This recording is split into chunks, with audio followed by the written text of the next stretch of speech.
वो टेनिसन के फ्रेंड थे और उसका बहुत अच्छा ताल्लुक़ था टेनिसन के साथ। टेनिसन इसी की वजह से पोएट लॉरेट भी बने। जैसे ही डेथ हुई वर्ड्सवर्थ की डेथ के फ़ौरन बाद ये पोएट लॉरेट बनते हैं।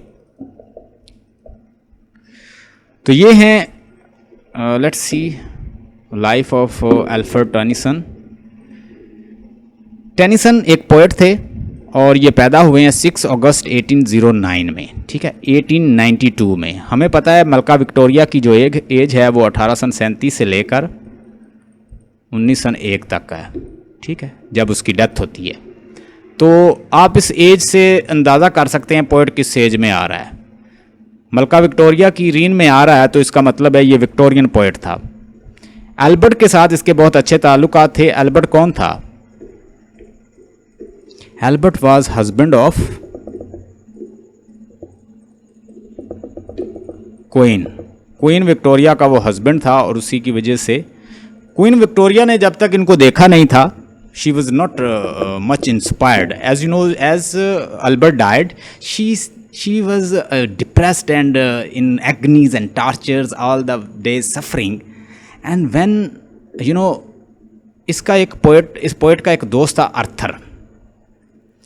पोएट का फ्रेंड था अर्थर जो कि इसकी बहन से मोहब्बत करता था, मंगेतर था, फियोंसी था इसकी बहन का। इसका पोएट का टेनिसन का उसके साथ अर्थर के साथ बड़ा अच्छा ताल्लुक था।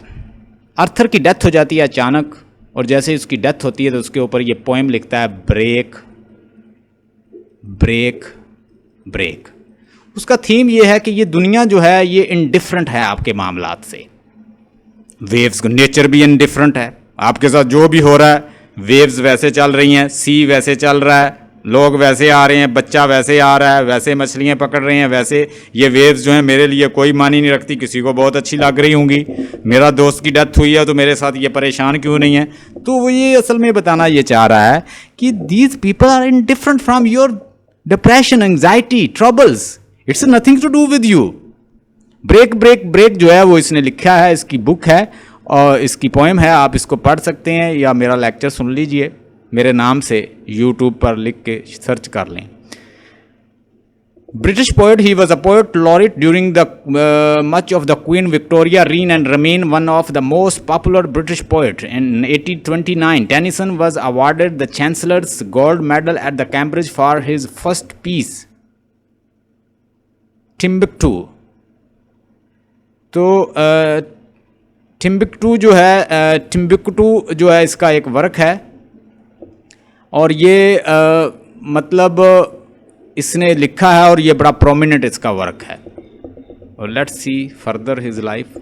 ये टेनिसन है और ये 1809 में सोमरबे लिंकनशायर एक प्लेस है उसके अंदर पैदा हुआ है। जॉर्ज क्लेटन टेनिसन जो है वो इसके फादर थे और उसके बाद किंग एडवर्ड जो है ग्रामर स्कूल में इसने तालीम हासिल की और उसके बाद ट्रिनिटी कॉलेज कैम्ब्रिज को ज्वाइन किया और कैम्ब्रिज अपोस्टल 1827। अर्थर हेलम्स जो था वो इसका फ्रेंड था और उसकी डेथ के ऊपर इसने क्या लिखा था, ब्रेक ब्रेक पोएम लिखी थी जो बड़ी प्रोमिनेंट है, आप उसको पढ़ सकते हैं। एक एलजी है एक टाइप की। 2 ब्रदर थे इसके, पब्लिश इन 1827 और उसके बाद चांसलर गोल्ड मेडल 1829 में और गैब्रिल्स और मैरिना ये इसने लिखा है। सैमुअल टेलर कॉलरिज जो है उसने इसको एडमायर किया है और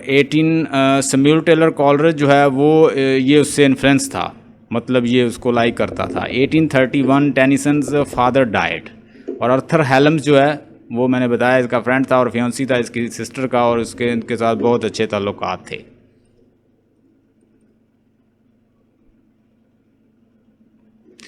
fresh water by the Virginia Woolf, ये एक प्ले है जो वर्जीनिया वुल्फ ने लिखा है, ये याद रखिएगा। Julia Margaret's Cameron's and the G P Watts, death October 1892। O that press will have me now, biography of his father's in 1897। इसका जो बेटा था उसने इसकी बायोग्राफी लिखी थी और इसने अपने बेटे का नाम क्या रखा था, अर्थर। क्योंकि इसका फ्रेंड जो था, उसका फेवरेट फ्रेंड था, उसका नाम भी अर्थर था। उसके बेटे ने, इसने अपने बेटे के नाम पे मतलब इसने अपने बेटे के नाम पे ही अपने फ्रेंड के नाम से ही अपने बेटे का नाम रख दिया। और इसका एक वर्क था मेमोरम्स जो है AHH जो है, ये इसने लिखा था अर्थर के लिए, ठीक है। इसको जब क्वीन विक्टोरिया ने पढ़ा तो क्वीन विक्टोरिया इससे बड़ी मुतासर हुई। वैसे उसने पहले तो इसे नहीं देखा था, वैसे पिक्चर ही देखी थी, तो फिर वो इससे बड़ी इन्फ्लुएंस हुई कि इसने बहुत अच्छा वर्क लिखा है। वो चूँकि ख़ुद भी परेशान रहती थी। रॉबर्ट ब्रोनिंग की तरह ये भी क्या मोनोलॉग में लिखता था। मोनोलॉग क्या होता है, करैक्टर खुद अपना एनालिसिस देता है, तो उसे कहते हैं monologue. Latin and Greek experiment इसने किए हैं, जैसे कि इसने यूलिसिस भी इसका वर्क है। यूलिसिस जो है अभी हम पढ़ेंगे थोड़ा सा। यूलिसिस इसका वर्क है, जिसको ओडिसियस भी कहते हैं, ठीक है। ये ट्रांसलेटेड है यूलिसिस। T.S. Elliot, W.H. ऑर्डन्स, ये सारे जो पोइट्स हैं, ये मॉडर्न पोइट्स से ये इसको लाइक करते थे।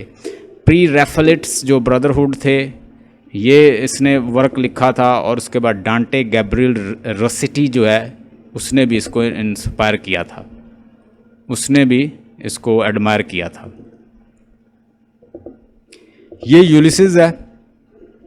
यूलिसिस जो है, कल इंशाल्लाह ताला आपको पोएम पढ़ाऊंगा ये, and will discuss in detail about Ulysses. Line to line text देखेंगे। Stay blessed and have a nice time.